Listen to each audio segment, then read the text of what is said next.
আপনার ফেসবুক অ্যাকাউন্টটি সাসপেন্ড বা ডিসেবল হওয়ার আগে অবশ্যই এই ভিডিওটা দেখুন। রিসেন্টলি আপনাদের অনেকের একটা নোটিফিকেশন আসতেছে এবং এটা দেখার সাথে সাথে আপনারা হয়তো মনে করতেছেন যে আমার অ্যাকাউন্টটা সাসপেন্ড হয়ে যাবে বা ডিসেবল হয়ে যাবে। আসলে বিষয়টা এমন না। এই যে আমার পাশের যে স্ক্রিনটা দেখতে পাচ্ছেন, এইটা দেখে আপনারা অনেকে মনে করছেন যে ভাই আমার অ্যাকাউন্ট হয়তো বা ডিসেবল হয়ে যাবে, কি হলো, আমি ক্লিক করব না করব।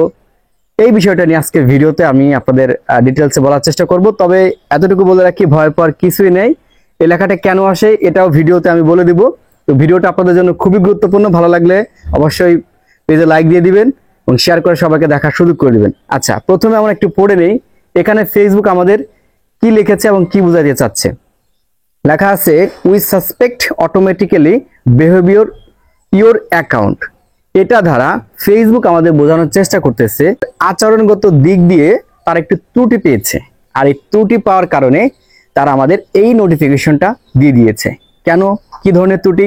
দেখুন ভাই, আমার এই যে ফোনটা দেখতে পাচ্ছেন, এই ফোনটাতে আমার ফেসবুক লগ ইন দেওয়া আছে, যেটা দিয়ে আমি রেকর্ড করতেছি ওই ফোনেও কিন্তু আমার ফেসবুক লগ ইন দেওয়া আছে, আমার ল্যাপটপেও লগ ইন দেওয়া আছে, আদার্স অন্যান্য ডিভাইসে বিভিন্ন ব্রাউজারে কিন্তু লগ ইন দেওয়া আছে কাজের সুবিধার জন্য বা সিকিউরিটি পারপাসের জন্য।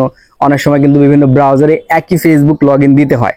আর এই সমস্যাটার কারণে ফেসবুক দেখতেছে আসলে কোনো তৃতীয় পক্ষ এই অ্যাকাউন্টটা নিয়ে কোনো রকম কোনোভাবে কাজ করতেছে কিনা বা ওই ডিভাইসটি আপনার কিনা, আপনাকে শুধুমাত্র অনুমোদন দিতে হবে।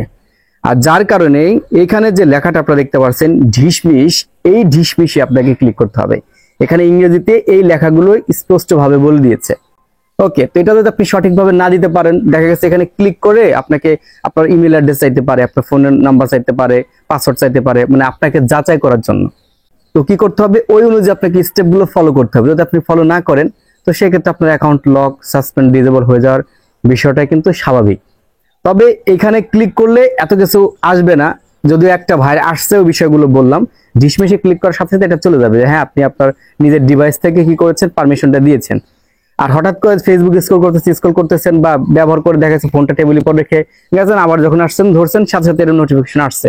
স্বাভাবিক, এটাই ভাববার বিষয় যে আমার অ্যাকাউন্টটা সাসপেন্ড হয়ে গেল কিনা। কারণ উই সাসপেক্ট এই লেখাটা দেখে বাকি যে কি লেখা আছে ওটা আমরা দেখি না, যে আমার অ্যাকাউন্টটা মনে হয় সাসপেন্ড হয়ে গেছে বা আমার অ্যাকাউন্টটা এই যে ডিসেবল হয়ে যাবে, এই ভয়টা পাওয়া যাবে না ভাই। এখানে আমি যে বিষয়টা বললাম, আপনার ফেসবুক অ্যাকাউন্টটা বিভিন্ন ব্রাউজারে, বিভিন্ন ডিভাইসে লগ ইন থাকতে পারে, ওইগুলো আপনার কিনা জাস্ট ফেসবুক আপনার কাছে পারমিশন চাচ্ছে, দেন আপনি শুধু অনুমোদন দিয়ে দিবেন, দ্যাটস ইট। এটা আপনার সাথে সাথে ঠিক হয়ে যাবে।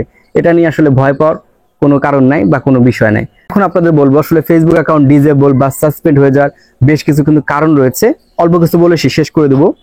তো দেখা গেছে যে আপনি যদি গ্রাফিক্সের এমন কোনো প্রবলেম থাকে, ভিডিও হোক বা ফটো হোক, সেগুলো যদি আপলোড করেন, রক্তাক্ত কোনো বিষয়ে কেউ অ্যাক্সিডেন্ট করেছে এরকম যদি কিছু থাকে, সেগুলোকে আপনি যদি আপলোড করেন তো দেখা যাচ্ছে যে ফেসবুক আপনাকে কমিউনিটি গাইডলাইন দিয়ে আপনার অ্যাকাউন্টটা সাসপেন্ড করে দিবে বা ডিসেবল কিন্তু এরকম করে দেয়। যদিও দেখা যায় অনেক সময় বিভিন্ন আইডেন্টি ডকুমেন্ট ভেরিফিকেশন চায়, সেগুলো দিয়ে অ্যাকাউন্ট রিকভারি করা সম্ভব হয়। তবে খুবই যদি সেন্সিটিভ বিষয় হয় সেক্ষেত্রে কিন্তু এগুলো রিকভারি করা আসলে সম্ভব হয় না অনেকটা সময়। তো আপনার এই বিষয়গুলো অবশ্যই মাথায় রেখে কাজ করবেন। অবশ্যই আমরা চাই আমাদের ফেসবুক অ্যাকাউন্টগুলো সিকিউরিটি থাকুক, দেন সুন্দরভাবে আমরা কাজ করি।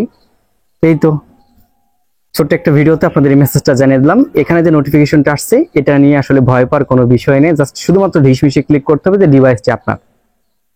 দেখা হবে নতুন একটা ভিডিওতে। আল্লাহ হাফেজ।